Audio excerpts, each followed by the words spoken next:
জাতীয় নির্বাচনে ঢাকা ৮ আসনের স্বতন্ত্র প্রার্থী ও ইনকালাব মঞ্চের মুখপাত্র শরীফ ওসমান হাদীকে গুলি করে পালিয়ে গেছে দুর্বৃত্তরা। শুক্রবার জুমার নামাজের পরে নির্বাচনী প্রচারণাকালে রাজধানীর বিজয়নগর এলাকায় তাকে গুলি করা হয়। পরে তাকে উদ্ধার করে ঢাকা মেডিকেলে নেন কয়েকজন যুবক। হাদী বর্তমানে কোমায় আছেন বলে জানিয়েছেন ঢামেক জরুরি বিভাগের আবাসিক চিকিৎসক ডাক্তার মোশকাত আহমেদ। তিনি বলেন, শরীফ ওসমান হাদীর অবস্থা খুবই গুরুতর। তার মাথায় গুলিবিদ্ধ হয়েছে। তিনি এখন কোমায় আছেন। এর আগে ঢামেক পুলিশ ক্যাম্পের ইনচার্জ মোহাম্মদ ফারুক জানান, ওসমান হাদীকে কিছুক্ষণ আগে নিয়ে আসা হয়েছে। তিনি বর্তমানে জরুরি বিভাগে চিকিৎসাধীন আছেন। প্রত্যক্ষদর্শীরা জানিয়েছেন, নামাজের পরে প্রচারণা চালাচ্ছিলেন হাদী। এ সময় 3টি মোটরসাইকেল আসে। এর মধ্যে একটি মোটরসাইকেলের পেছনে থাকা এক ব্যক্তি হাদীকে লক্ষ্য করে গুলি ছোড়ে।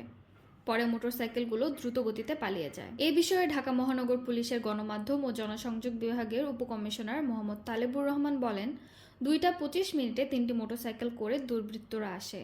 এর মধ্যে একটি মোটরসাইকেল থেকে হাদীকে লক্ষ্য করে গুলি ছুড়ে পালিয়ে যায়। জুমার নামাজের আগে বেলা 11টা 52 মিনিটে সামাজিক যোগাযোগ মাধ্যম ফেসবুকে ওসমান হাদী লেখেন, যেহেতু ঢাকা 8 আসনে আমার পোস্টার ফেস্টুন কিছুই নাই, তাই আমার এখন ছেঁড়াছিঁড়িরও চাপ নাই। দুদকের সামনে থেকে জুমা মুবারক। 14 নভেম্বর সামাজিক যোগাযোগ মাধ্যমে দেয়া এক পোস্টে হাদী লিখেছেন, তাকে হত্যার হুমকি দেওয়া হয়েছে, তার বাড়িতে আগুন লাগানো হবে এবং তার মা, বোন ও স্ত্রীকে ধর্ষণের হুমকিও পেয়েছেন তিনি। প্রসঙ্গত, আগামী জাতীয় সংসদ নির্বাচনে ঢাকা 8 আসন থেকে ভোটে লড়বেন ইনকালাব মঞ্চের মুখপাত্র শরীফ ওসমান হাদী। আসনটি মতিঝিল, শাহবাগ, রমনা, পল্টন ও শাহজাহানপুর নিয়ে গঠিত।